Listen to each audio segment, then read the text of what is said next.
আমার শ্বশুরবাড়িতে যাতে আমি সারা জীবন থাকি, কখনো এখান থেকে চলে না যাই, এটার জন্য এত মানুষ আমাকে রিকোয়েস্ট করতেছো।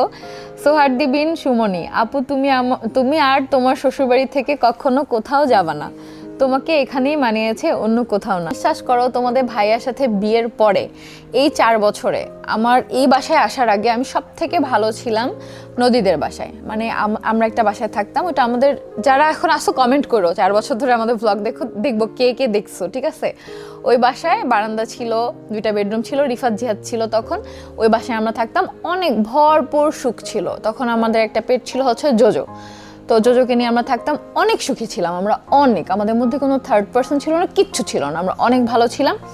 তারপরে কখনো ভালো থাকিনি, এই বাসায় আসার পরে এখন আলহামদুলিল্লাহ অনেক ভালো আছি। বিশ্বাস করো, তোমার লাইফে যদি এমন একজন পার্সন থাকে যে তার মন জয় করে তোমার চলতে হবে, তুমি কখনো সুখে থাকতে পারবে না। আলহামদুলিল্লাহ যে ওই পাথরটা আমার মাথায় এখন আর নাই, যে কোনো কিছু করার আগে বলা, তাকে বলে করা, বুঝায়া করা বা কোনো কিছু।